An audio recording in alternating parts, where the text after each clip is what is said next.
En 1828, cuando llegaba a su fin la presidencia de Guadalupe Victoria, las fuerzas contendientes agrupadas en yorquinos, escoceses y moderados se preparaban para el siguiente proceso electoral. Las logias masónicas tenían una intensa vida política y definían diferentes tendencias.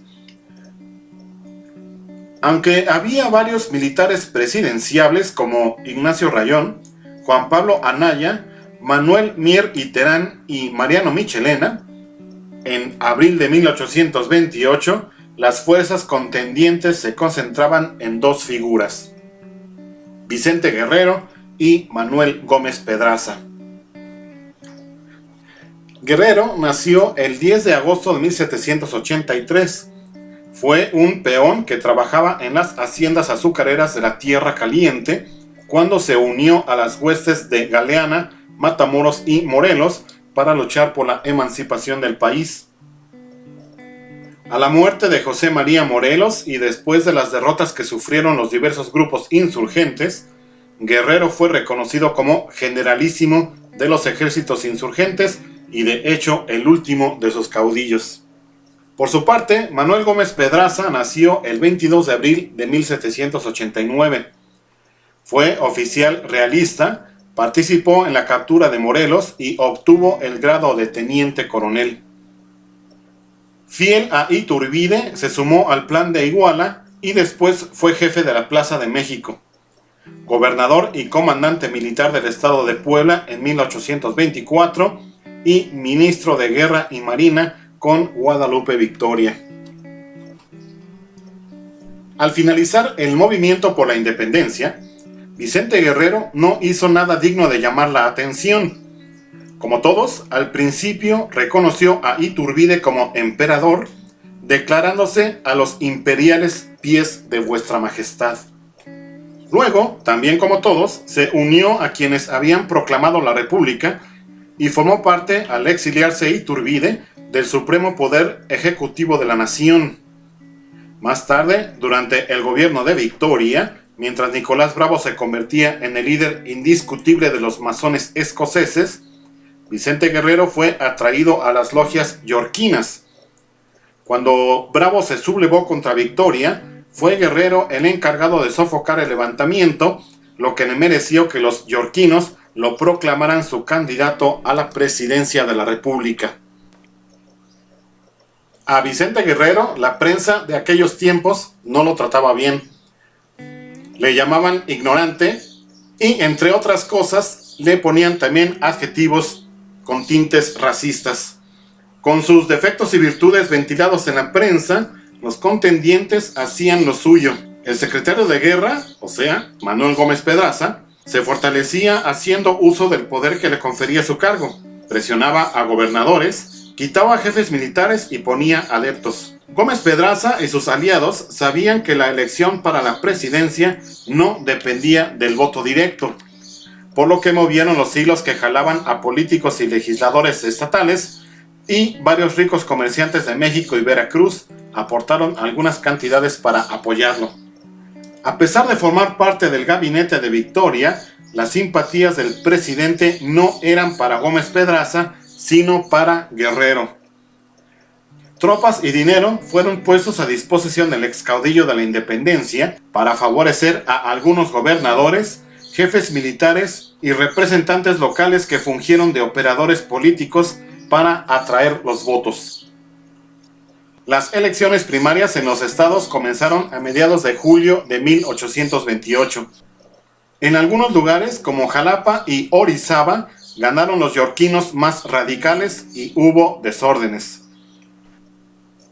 En Jalapa, el populacho reunió al ayuntamiento de aquella villa para desconocer la autoridad de los electores para nombrar presidente. En el Estado de México, Lorenzo de Zavala había distribuido cerca de 4,000 armas en las inmediaciones de Toluca y mandado para allá 2 compañías de regimiento. Tlalpan se convirtió en un centro yorquino dispuesto a actuar e inclinar la balanza en las elecciones. El 1 de septiembre a las 3 de la tarde se escucharon cohetes que anunciaron el triunfo de Guerrero, quien obtuvo 11 votos, y de Zavala como vicepresidente contra 10 votos de la facción de Pedraza. Se decía que cerca de esa capital, en una hacienda propiedad de un norteamericano, había reuniones frecuentes entre el Diablo, así se conocía al embajador de los Estados Unidos, Joel R. Poinsett, Zavala y el propio Vicente Guerrero. En otras regiones del país, las elecciones tuvieron tintes violentos. En las primarias, en Oaxaca, hubo muertos y heridos, pues la tropa había hecho fuego sobre algunos amotinados que trataron de forzar la mesa donde estaban los escrutadores. Las elecciones se suspendieron, aunque el Correo de Oaxaca, periódico influyente de entonces, informó que había ganado Gómez Pedraza y don Ignacio Rayón como vicepresidente. En Puebla y Querétaro, las votaciones fueron a favor de Pedraza. Asimismo, el 6 de septiembre se aseguró que en Zacatecas y Guadalajara, Manuel Gómez Pedraza había obtenido el triunfo. En San Luis Potosí se había elegido a Vicente Guerrero y al general Anastasio Bustamante. Tamaulipas y Coahuila sufragaron por Guerrero. Nuevo León votó por Pedraza y como vicepresidente el general Melchor Musquiz. Electo presidente de la República para el cuatrienio que debía iniciarse el 1 de abril de 1829 y concluir el 31 de marzo del 33, Manuel Gómez Pedraza fue desconocido por el Congreso, que declaró nula la elección presidencial que había ganado claramente. No llegó ni siquiera a tomar posesión y, sin mediar explicación, partió al exilio. El entonces gobernador del Estado de México, Lorenzo de Zavala, de la mano del mencionado embajador estadounidense Poinsett y del influyente militar veracruzano Antonio López de Santa Anna, se habían confabulado para lograr este fraude electoral. Primero con un movimiento vergonzoso conocido como el Motín de la Acordada, y después, el 4 de diciembre de 1828, organizando a una multitud de personas para un ataque a un lugar conocido como El Parián. Este era uno de los mercados más importantes en el centro de la Ciudad de México y durante varias horas fue saqueado por ese grupo de personas. Esta serie de rebeliones y levantamientos, a cual más violentos, seguramente fueron las razones por las cuales Gómez Pedraza decidió salir del país.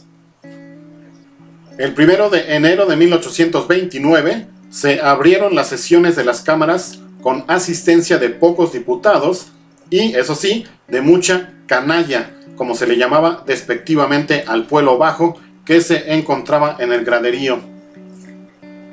Los congresistas, haciendo caso omiso de los votos emitidos a favor de Gómez Pedraza, eligieron a Guerrero para la presidencia y a Anastasio Bustamante para la vicepresidencia por 13 votos contra 2. Se argumentó que la votación se hizo nominal para que se observara la uniformidad de voluntades y no por estados, como se había hecho, lo que fue duramente criticado por algunos representantes, ya que esto alteraba la legalidad y atentaba contra la decisión de los estados de la federación. La presidencia de Guerrero no terminó bien. El 5 de diciembre de 1829 hubo un levantamiento en Jalapa, Veracruz, por parte del vicepresidente Anastasio Bustamante. Vicente Guerrero pidió licencia al Congreso para salir a combatir a Bustamante. En cuanto lo hizo, la guarnición de la capital se sumó a la rebelión. Bustamante, junto con el general José Antonio Facio, entró en tratos con el capitán Francisco Picaluga al mando del bergantín Colombo, que enarbolaba la bandera de Cerdeña.